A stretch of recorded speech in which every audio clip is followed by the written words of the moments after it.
안녕하세요. 최석배 세무사입니다. 오늘은 상가건물 계약 시에 발생하는 권리금에 대해서 살펴보도록 하겠습니다. 보통 상가건물 계약은 임대인과 임차인 간에 이루어지는 것이 보통인데, 권리금의 경우에는 임대인이 배제되고 전 임차인과 새로운 임차인 간에 계약이 이루어진다는 점이 다른 점입니다. 그 내용과 세무처리에 대해서 지금부터 살펴보도록 하겠습니다. 그럼 지금부터 자료를 보면서 권리금의 세무처리에 대해서 살펴보도록 하겠습니다. 관계법령은 상가임대차보호법입니다. 첫 번째, 제10조의 3, 권리금의 정의 등입니다. 1항, 권리금이란 임대차 목적물인 상가건물에서 영업을 하는 자 또는 영업을 하려는 자가 영업시설, 비품, 거래처, 신용, 영업상의 노하우, 상가건물의 위치에 따른 영업상의 이점 등 유용, 무용의 재산적 가치의 양도 또는 이용 대가로서 임대인, 임차인에게 보증금과 차임 이외에 지급하는 금전 등의 대가를 말한다. 여기서 영업을 하는 자는 임차인, 영업을 하려는 자는 신규 임차인 이렇게 되고, 보증금과 차임은 임대인이 신규 임차인에게 지급하는 금액이고, 그 이외에 지급하는 금전 등은 임차인에게 지급하는 권리금의 대가를 말합니다. 이항 권리금 계약이란 신규 임차인이 되려는 자가 임차인에게 권리금을 지급하기로 하는 계약을 말한다. 본조는 2015년 5월 13일에 신설되었습니다. 두 번째, 제10조의 4, 권리금 회수기의 보등에 대한 조항입니다. 이 권리금 회수기의 보등은 임차인이 신규 임차인으로부터 권리금을 회수할 수 있는 기회를 보호하기 위한 조항이다, 이런 뜻입니다. 제1항, 임대인은 임대차 기간이 끝나기 6개월 전부터 임대차 종료 시까지 다음 각 호의 어느 하나에 해당하는 행위를 함으로써 권리금 계약에 따라 임차인이 주선한 신규 임차인이 되려는 자로부터 권리금을 지급받는 것을 방해하여서는 아니 된다. 다만 제10조 제1항 각 호의 어느 하나에 해당하는 사유가 있는 경우에는 그러하지 아니하다. 즉 제10조의 4는 임대인은 임차인이 주선한 신규 임차인으로부터 임차인이 권리금을 지급받는 것을 방해해서는 아니 됩니다. 하지만은 제10조 제1항 각 호의 어느 하나에 해당하는 사유가 있는 경우에는 권리금을 지급받는 것을 방해할 수 있다, 거절할 수 있다, 이런 뜻입니다. 이 조항은 2018년 10월 16일 날 개정이 되었는데, 개정 전에는 임대차 기간이 끝나기 6개월 전이 아니고 3개월 전이었습니다. 그러니까 권리금 회수기의 보호권을 더 강화시켰다, 이렇게 볼 수 있는 것입니다. 그러면은 권리금을 지급받는 것을 임대인이 방해할 수 있는 경우는 제10조 제1항 어떤 경우가 있는지 살펴보겠습니다. 제10조 계약갱신 요구 등 1항, 임대인은 임차인이 임대차 기간이 만료되기 6개월 전부터 1개월 전까지 사이에 계약갱신을 요구할 경우 정당한 사유 없이 거절하지 못한다. 다만 다음 각 호의 어느 하나의 경우에는 그러하지 아니하다. 개정 2013년 8월 13일 날 개정되었습니다. 2로 임차인이 상기의 차임액에 해당하는 금액에 이르도록 차임을 연체한 사실이 있는 경우, 상기 보통은 3개월이 되겠죠. 2호, 임차인이 거짓이나 그 밖의 부정한 방법으로 임차한 경우. 3호, 서로 합의하여 임대인이 임차인에게 상당한 보상을 제공한 경우. 임대인이 상당한 보상을 제공을 했기 때문에 거절할 수 있다, 이런 뜻이고.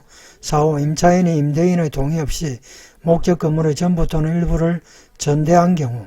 전대라는 것은 임차인이 다시 다른 임차인에게 임대를 준다, 이것을 전대라고 합니다.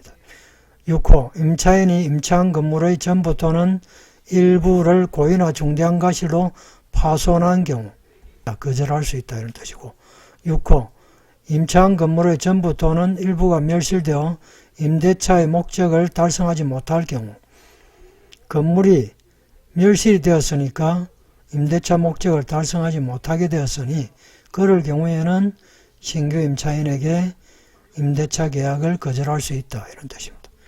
7호 임대인이 다음 항목의 어느 하나에 해당하는 사유로 목적 건물의 전부 또는 대부분을 철거하거나 재건축하기 위하여 철거 또는 재건축입니다. 목적 건물의 점유를 임대인이 회복할 필요가 있는 경우가 됩니다. 과목 임대차 계약 체결 당시 공사 시기 및 소요기간 등을 포함한 철거 또는 재건축 계획을 임차인에게 구체적으로 고지하고 그 계획에 따르는 경우는 거절할 수 있다. 나목 건물이 노후, 훼손 또는 일부 멸실되는 등 안전사고의 우려가 있는 경우는 거절할 수 있고, 다목 다른 법령에 따라 철거 또는 재건축이 이루어지는 경우에도 거절할 수 있습니다. 그 다음에 8호입니다. 그 밖에 임차인이 임차인으로서의 의무를 현저히 위반하거나 임대차를 계속하기 어려운 중대한 사유가 있는 경우에도 거절할 수 있습니다. 다시 돌아와서 임대인은 임대차 기간이 끝나기 6개월 전부터 임대차 종료 시까지 다음 각호의 어느 하나에 해당하는 행위를 함으로써 권리금 계약에 따라 임차인이 주선한 신규 임차인이 되려는 자로부터 권리금을 지급받는 것을 방해하여서는 아니 되지만 이런 각호의 다른 행위를 하여서 방해하여서는 아니 된다, 이런 뜻입니다. 1호 임차인이 주선한 신규 임차인이 되려는 자에게 권리금을 요구하거나 임차인과 신규 임차인 간에 주고받는 권리금을 임대인이 요구하면 안 되겠죠. 임차인이 주선한 신규 임차인이 되려는 자로부터 마찬가지로 권리금을 수수하는 행위를 함으로써 임대차 계약을 체결하는 것을 방해하여서는 안 된다, 이런 뜻입니다. 2호 임차인이 주선한 신규 임차인이 되려는 자로 하여금 임차인에게 권리금을 지급하지 못하게 하는 행위, 신규 임차인에게 권리금을 지급하지 말라고 고지를 한다든지 해서 방해를 해서는 안 된다는 뜻입니다. 3호 임차인이 주선한 신규 임차인이 되려는 자에게 상가 건물에 관한 조세 공과금, 주변 상가 건물의 차입 및 보증금, 그 밖의 부담에 따른 금액에 비추어 현저히 고액의 차임과 보증금을 요구해서 고의로 임대차 계약을 방해하는 행위를 해서는 안 된다, 그런 뜻입니다. 4호 그 밖에 정당한 사유 없이 임대인이 임차인이 주선한 신규 임차인이 되려는 자와 임대차 계약의 체결을 별다른 사유 없이 거절해서는 안 된다, 이런 뜻입니다. 그 다음에 2항을 살펴보겠습니다.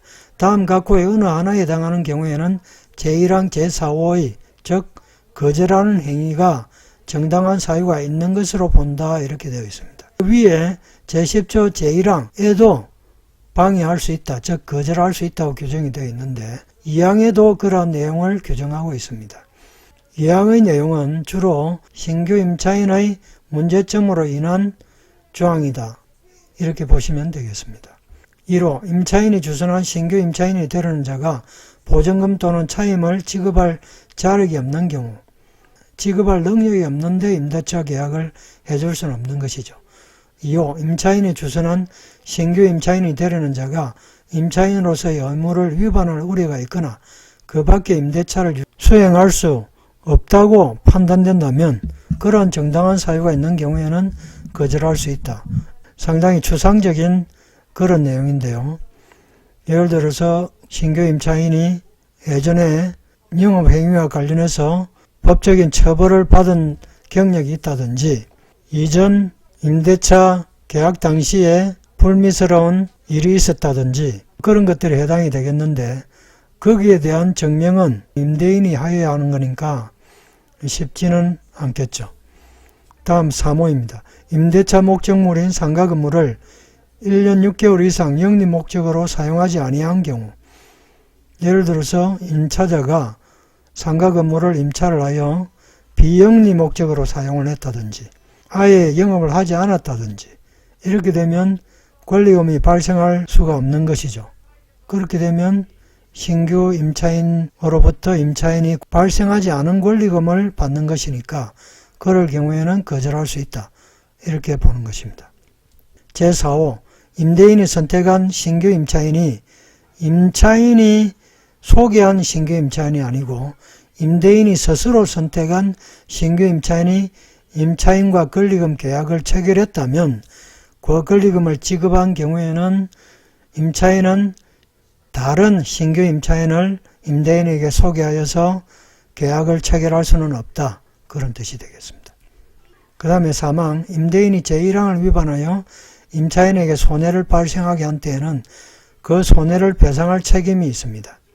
이 경우 그 손해배상액은 신규 임차인이 임차인에게 지급하기로 한 권리금과 임대차 종료 당시의 권리금 중 낮은 금액을 넘지 못합니다. 임대차 종료 당시의 권리금하고 이전 임차인에게 받았던 권리금과 신규 임차인이 임차인에게 새로 지급하기로 한 권리금 중에서 적은 금액을 넘지 못한다. 즉 적은 금액을 지급하면 된다. 이런 뜻입니다. 4.5. 제3항에 따라 임대인에게 손해배상을 청구할 권리는 임대차가 종료한 날로부터 3년 이내에 행사하지 아니하면 시효의 완성으로 소멸한다. 그러니까 소멸시효가 3년이다. 이런 뜻이 됩니다. 5항. 임차인은 임대인에게 임차인이 주선한 신규 임차인이 데리는 자의 보증금 및 차임을 지급할 자력 또는 그 밖에 임차인으로서 의무를 이행할 의사 및 능력에 관하여 자신이 알고 있는 정보를 제공을 하여야 합니다. 임차인이 소개를 했으니까 또 그런 차임과 보증금을 지급할 의사와 능력이 있는지에 대해서 자신이 알고 있는 정보를 제공하여야 합니다. 만약에 제공을 하지 않으면 나중에라도 법적인 책임을 지게 되겠죠. 본조는 2015년 5월 13일에 신설된 사항입니다. 다음은 세무처리에 대한 내용입니다. 수입 시기를 살펴보겠습니다. 그 대금을 청산한 날, 그 다음에 자산을 인도한 날 또는 사용 수익일 중 빠른 날입니다. 다만 그 대금을 청산하기 전에 자산을 인도 또는 사용 수익하였으나 대금이 확정되지 아니한 경우에는 그 대금 지급일로 합니다. 확정이 되지 아니했을 경우에는 미리 인도 또는 사용 수익하여도 사용 수익 중 빠른 날 되어 있지만 그럴 경우에도 그 대금 지급일이 수입 시기가 된다. 그런 뜻입니다. 두 번째, 계약 금액은 구분이 되어야 하는데 이 계약 금액이라는 것은 임차인과 신규 임차인 간에 수수된 금액을 말합니다. 그 수수된 금액은 두 가지로 나눌 수가 있는데 첫 번째는 사업장의 시설물과 기계 장치 등에 대한 보상금액이고 두 번째는 무형의 권리금에 대한 보상금액입니다. 즉 사업장의 시설물과 기계 장치 등은 유형자산이기 때문에 사업 양도자는 장부에 잡혀있는 유형자산을 처분함에 따라서 발생하는 유형자산 처분 손익으로 계상해서 사업소득으로 과세를 하게 됩니다. 그렇기 때문에 별도로 원천징수를 하지 않습니다. 또 사업양수자는 같은 금액을 유형자산으로 즉 신규 임차자는 임차인에게 지급한 그 금액만큼을 해당되는 시설물과 기계장치에 해당하는 유형자산으로 계상을 하고 감가상각을 통해서 비용 처리하게 됩니다. 그럼 두 번째, 무형의 권리금에 대한 금액에 대한 처리입니다. 즉 무형의 금액이 권리금인데요. 사업 양수자는 신규 임차인은 양도자, 임차인에게 지급할 금액에서 원천징수된 금액을 신고하고 납부하게 됩니다. 또한 같은 금액을 사업 양수자, 신규 임차자는 무형자산인 영업권으로 장부 계상하여 5년간 정액법으로 상각한 후 비용 처리합니다. 권리금이라는 계정 과목은 사용하고 있지 않기 때문에 영업권이라는 계정으로 장부 계상해서 정액 상각 비용 처리한다. 이런 뜻입니다. 다음 세금계산서의 발행입니다. 권리금은 재화의 공급으로 보기 때문에 부가가치세가 과세됩니다. 그러므로 권리금을 수취하는 자, 즉 전 임차인은 권리금을 지급하는 자, 신규 임차인에게 즉 공급자가 공급받는 자에게 세금계산서를 발행하여야 합니다. 하지만 면세사업자나 간이가세자 그리고 사업포괄양수도의 경우에는 세금계산서를 발행하지 않습니다. 사업포괄양수도의 경우에는 세금계산서 발행 의무가 없는 것입니다. 그런데 여기서 2021년부터는 4,800만원 초과 8,000만원 이하의 간이가세자는 세금계산서 발행 의무가 있도록 규정되어 있기 때문에 이 경우에는 간이가세자라 하더라도 세금계산서를 발행해야 한다는 얘기입니다. 다만 부가가치세법 제52조 제4항에 따라 대가를 지급하는 때 양수자로부터 부가가치세를 징수하여 그 지급일이 속하는 달의 다음 달 25일까지 부가가치세 대리납부 신고서와 함께 납부하는 경우에는 양도자가 발급한 세금계산서를 정상적으로 발급한 것으로 인정합니다. 즉 사업포괄양수도의 경우에는 세금계산서를 발행하지 못하지만은 부가가치세 대리납부 신고서와 함께 납부하는 경우에는 정상적으로 발급한 것으로 보아서 가산세 등을 부과하지 않는다 이런 뜻입니다. 또 부가가치 신고서상 과세표준 기재란에는 이렇게 권리금에 대한 세금계산서를 발행했으니까 매출액으로 잡힐 텐데요. 그때의 과세표준 기재란에는 별도로 수익금액이 아닌 수익금액 제외금액으로 기재하여 신고하여야 합니다. 사업의 양도임에도 세금계산서를 발행한 경우에는 가산세 문제가 자칫 발생할 수 있습니다. 양도자의 경우에는 해당 금액을 과세표준과 세액에서 제외하여야 하며 즉 경영 청구를 하여야 한다 이런 뜻이죠. 세금계산서 불성실 가산세와 세금계산 합계 불성실 가산세는 적용이 되지 않습니다. 하지만은 양수자의 경우에는 과소신고 가산세. 왜냐하면은 양수자는 권리금에 대한 매입세액을 공제했기 때문에 그 금액만큼 부가세가 과소하게 신고되었기 때문에 거기에 따른 과소신고 가산세가 부과가 될 것이고 초과 환급 신고 가산세 및 납부 환급 불성실 가산세 즉 납부 불성실 가산세는 적용하도록 되어 있습니다. 그렇기 때문에 사업 포괄 양수도의 경우에는 세금계산서를 발행하지 않도록 주의해야 하겠습니다. 그 다음에 네 번째 원천징수 방식입니다. 첫 번째 권리금은 소득세법상 기타 소득으로 과세하게 되어 있습니다. 그러므로 원천징수 방법은 권리금 지급금액 곱하기 1- 필요경비율이 60%입니다. 곱하기 원천징수세율은 22%, 22%는 2%의 지방세가 포함되어 있습니다.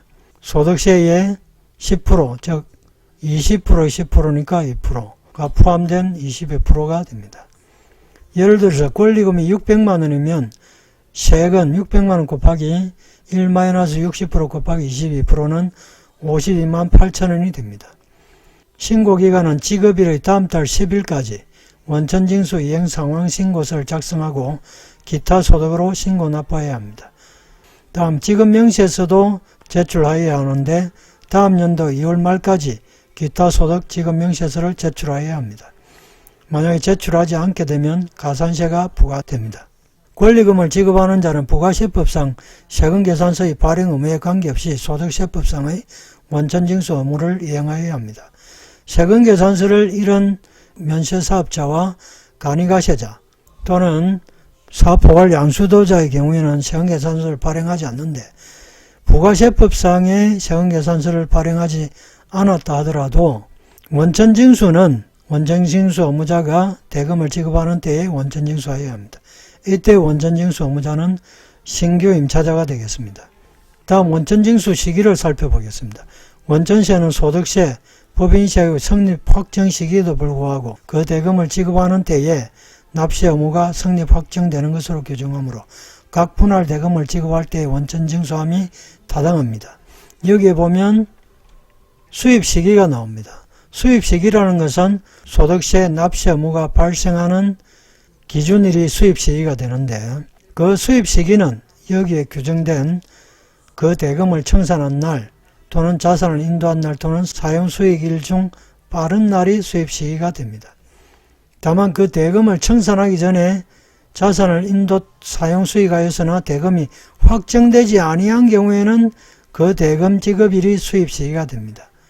즉 확정이 되었을 경우에는 그 대금이 청산되기 전이라 하더라도 사용 수익이 되었다면 또는 인도가 되었다면 수입 시기가 당도한 것입니다. 그렇기 때문에 소득세 납세 의무가 발생하는 것이죠.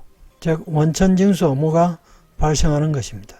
또한 소득세법 제155조에 의거하여 원천징수 대상 소득이 발생 후 지급되지 아니함으로써 소득세 원천징수되지 아니한 소득이 지급되지 아니해서 소득세가 원천징수되지 아니하였을 경우에는 종합소득에 합산되어 종합소득에 대한 소득세가 과세되기 때문에 그 소득을 지급할 때에 소득세를 원천징수하지 않는 것입니다. 이미 소득세가 과세되었기 때문에 권리금을 지급할 때에 소득세를 원천징수 따로 하지 않는 것입니다. 다섯 번째, 다른 종합소득과의 합산신고 의무입니다. 300만원 이하의 기타 소득은 분리과세 또는 종합과세의 선택이 가능합니다. 하지만 300만원 초과의 경우에는 반드시 다른 종합소득과 합산하여 확정신고를 해야 합니다. 이때 소득금액 300만원은 권리금의 경우 수익금액 곱하기 1 필요경비율 60%는 300만원의 계산 결과이므로 이렇게 계산해 보면 수익금액 기준으로는 권리금 750만원이 됩니다. 즉 새로운 임차자로부터 받은 권리금이 750만원을 초과하면 다른 종합소득과 합산하여 종합과세해야 하고 또 750만원 이하의 경우에는 분리과세를 선택할 수 있다는 얘기입니다. 예를 들어서 다른 종합소득이 없다면 종합소득세의 가장 낮은 세율 구간은 소득금액 1200만원 이하의 지방소득세 포함 6.6%이므로 원천징수 세율인 22%보다 15.4% 낮은 세율을 적용받을 수 있게 됩니다. 22% 마이너스 6.6%는 15.4%. 또 1200만원 초과 4600만원 이하의 경우에는 과세표준이 그렇다는 얘기고 16.5%이므로 세율이 22%보다 5.5% 낮은 세율을 적용받을 수 있기 때문에 확정신고를 통하여 오히려 환급을 받을 수 있게 될 것입니다.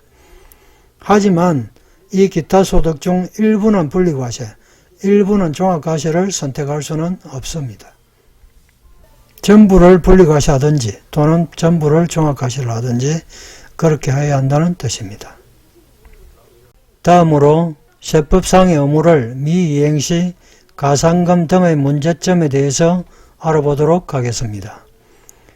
권리금을 수수했을 경우에는 반드시 세금계산서 발행과 원천징수 의무를 이행하여 불이익이 발생하지 않도록 주의해야 합니다.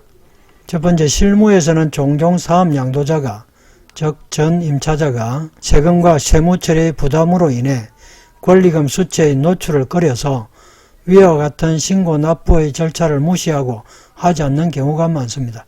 보통 일반적으로 사업양도자는 이런 신고 납부하는 것이 세금도 부담되고 또 절차도 까다롭고 해서 하지 않는 경우가 많은데, 하지만 이러한 절차를 무시하고 처리를 하게 되면 드러나게 되면 가산세의 처벌 등 많은 제재가 따르게 됩니다. 또 사업양수자의 입장에서는 지급한 권리금을 비용으로 인정을 받아야 되는데 이러한 절차에 따라서 신고가 되지 않으면 비용으로 인정을 받지 못합니다. 그렇기 때문에 반드시 법에 따른 절차를 밟아야 비용 인정을 받을 수 있게 됩니다. 이렇게 보면 사업양도자는 갑의 입장이고 사업양수자, 신규 임차자는 을의 입장이 대부분이기 때문에 이렇게 생략이 되고 무시되는 경우가 많습니다. 하지만 사업양수자의 입장에서는 이런 절차를 밟는 것이 유리하겠죠. 두 번째, 사업양도자의 비협조로 부득이하게 세금계산서를 발급받지 못하고 원천징수 의무를 이행하지 못했더라도 경비 처리는 할 수 있습니다. 그런데 이를 위해서는 양수도 계약서상 반드시 권리금을 구분하여 표시해야 합니다. 그러면 사업양도자는 그렇게 잘 안 해주려고 그러겠죠. 만약에 양수도 계약서상 권리금을 구분하여 표시하였다면 제반 세법상의 의무를 이행을 하겠죠. 그럼에도 불구하고 이행을 하지 않았다면 양수도 계약서상에 권리금이 구분 표시되었을 경우에는 경비 처리가 가능하다. 하지만 그럴 경우에도 권리금 지급 시에는 은행 계좌 이체를 통해서 권리금 지급액에 대한 자금 이체 내역이 입증될 수 있도록 미리 준비를 해두어야 합니다. 다만 이 경우에도 적격 정빙 미수치 가산세, 즉 사업양수자, 신규 임차자는 비용으로 인정받는 대신에 적격 정빙을 받지 못했기 때문에 적격 정빙 미수치 가산세 2%를 부담해야 하고, 또 원천징수 의무를 이행하지 않았기 때문에 원천징수의 의무자로서 원천징수 납부 등 불성실 가산세 과소납부세액의 10% 하고 과소납부세액 곱하기 3% 플러스 과세납부세액 곱하기 만분의 2.5 곱하기 경과일수에 해당하는 미납부 가산세의 합한 금액 중 작은 금액을 납부를 해야 합니다. 또 미제출 금액의 1%에 해당하는 지급 명시에서 미제출 가산세도 납부해야 합니다. 이 경우에 지급 명시에서를 제출 기한이 지난 후 아까 지급 명시에서의 제출은 다음 연도 2월 말까지 기타소득 지급 명시에서를 제출하여야 한다고 했습니다. 그렇기 때문에 제출 기한이 지난 후 3개월 이내이면 5월 말이 되는 거죠. 종합소득세 신고 기한이 됩니다. 종합소득세 신고 기간이 만료할 때까지 제출하면 가산세는 제출 금액의 0.5%가 된다, 이런 뜻입니다. 다음 세 번째, 포괄 사업 양수도가 아니라면 사업 양도자의 경우, 즉 전임차자의 경우에는 본세의 부가세는 물론이고 부가세 신고 불성실 가산세, 납부 불성실 가산세, 세금계산서 미발급 가산세나 세금계산서 합계표 미제출 가산세를 납부해야 합니다. 원칙적으로 부가세는 양수자가 부담하는 것이지만 사업 양수인과 부가세를 수수하지 않았을 가능성이 크기 때문에 뒤늦게 부가세에 대한 분쟁이 발생할 수 있고, 만약 계약서에 부가세 별도라는 계약사항이 없다면 계약금액에 부가가치세가 포함된 것으로 보는 것이므로 부가세의 부담은 전임차자, 양도자가 하게 되는 것입니다. 양수자가 부가세를 부담하는 경우에도 양수자는 매입세 공제를 받지 못하게 됩니다. 이 경우에는 참고로 양수자는 불공제 매입세액을 경비로 처리하게 됩니다. 그렇기 때문에 만약에 세무당국에 발각이 되면 이런 가산세 또 규제가 발생하기 때문에 될 수 있으면 법에 정해진 세법상의 의무를 이행해서 세금계산서도 발행하고 원천징수도 의무를 이행하여야 하겠습니다. 오늘은 상가 건물 임대차에 관계되는 권리금에 대해서 알아보았습니다. 긴 시간 들어주셔서 감사합니다.